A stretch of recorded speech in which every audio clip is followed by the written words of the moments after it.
Guys, you are not going to freaking believe what I found on Rotten Tomatoes today.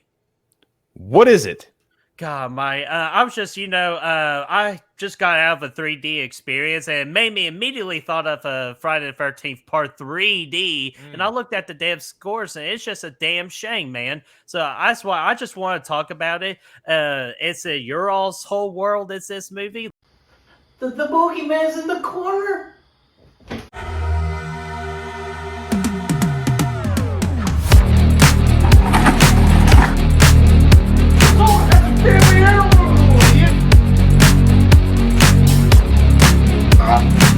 Stranger danger!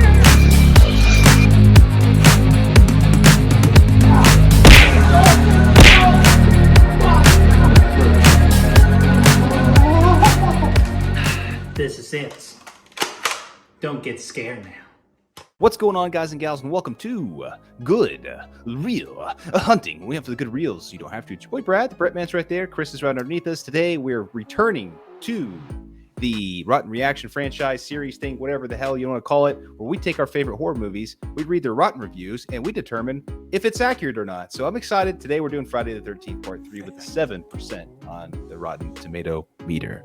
Oh, let me get right there. Yeah, there it is. 7% on Rotten Tomatoes and the audience score of 42%. This is an absolute crime, and people just don't know how to have fun with horror movies. This is Chris's. This is an atrocity right here, man. It should be 107% on the thermometer. And 42, man, this is dog shit.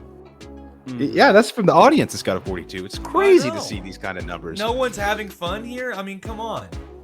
Let's see what the consensus is saying here, man. This is the critic consensus. Jason may solidify his iconic wardrobe in this entry, but Friday the 13th Part 3 lacks any other distinguishing features, relying on a tired formula of stab and repeat.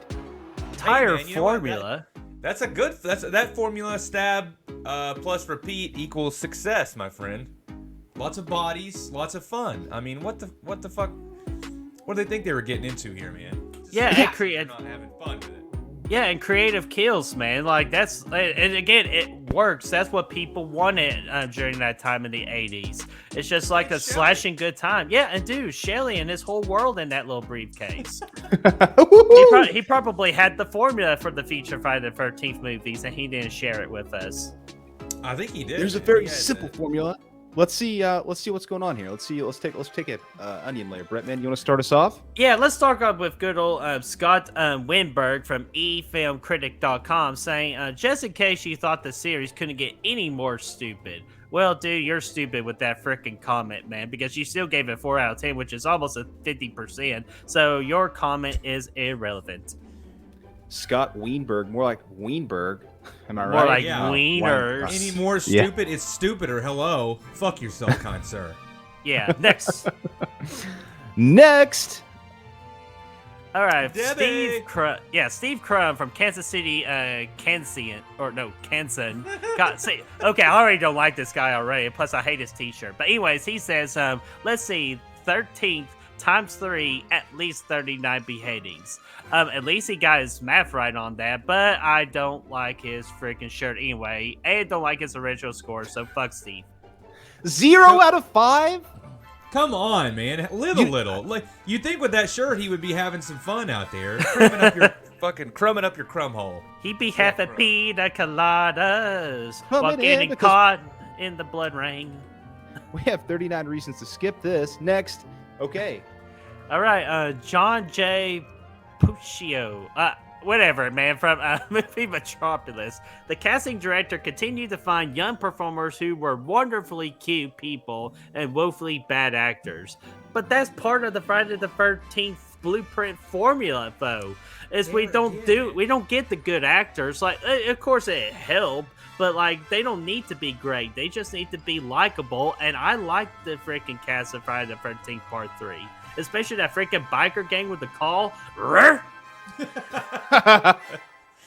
You know what, man? I mean, these people are expecting that they're going to have to deliver Shakespeare, you know, like Elizabethan dialogue or something. Come on.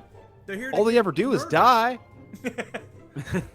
Wear out those tits and ass. All right, All right, so let's Brody. see here.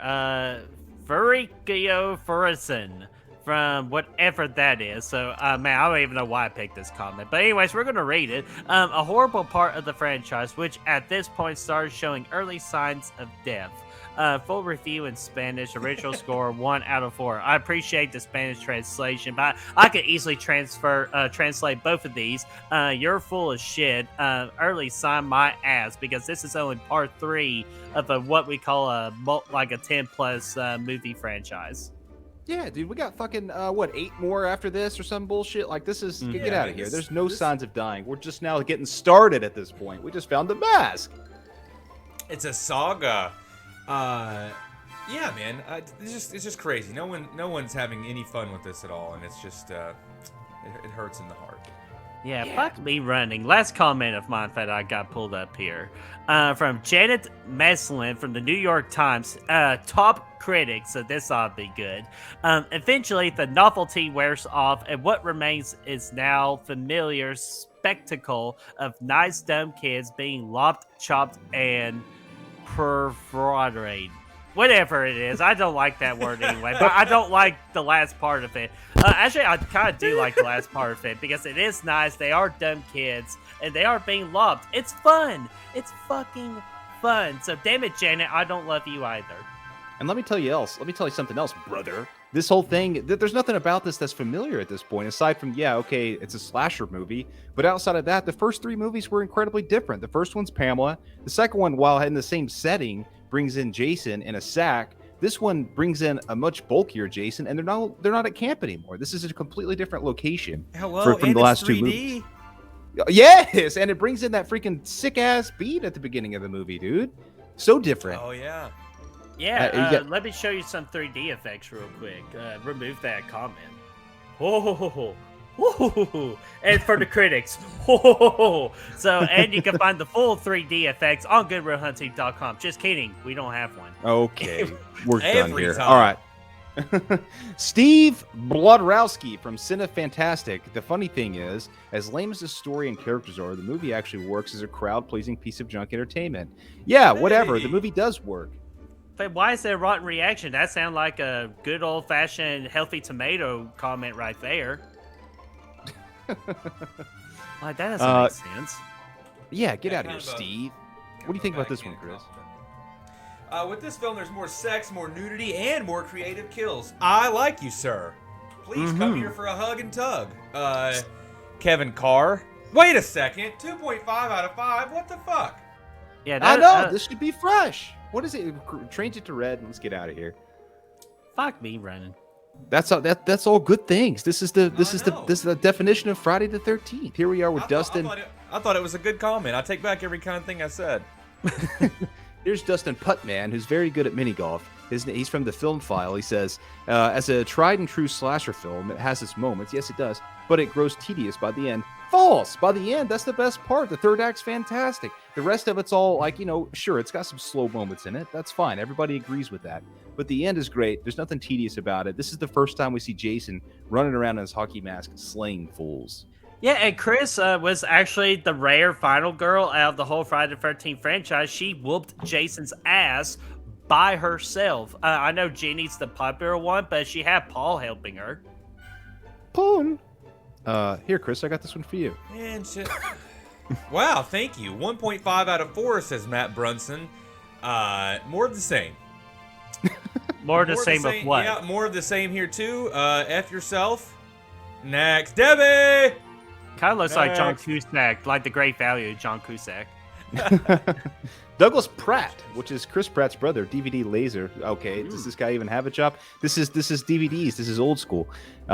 Its only distinguishing feature is the way that the sharp objects are continually thrust at the camera before and after skewing the victims. That's brilliant, man. We saw poles getting shoved right at us. We saw freaking machetes right at the camera. It's awesome. Eyeballs Snake?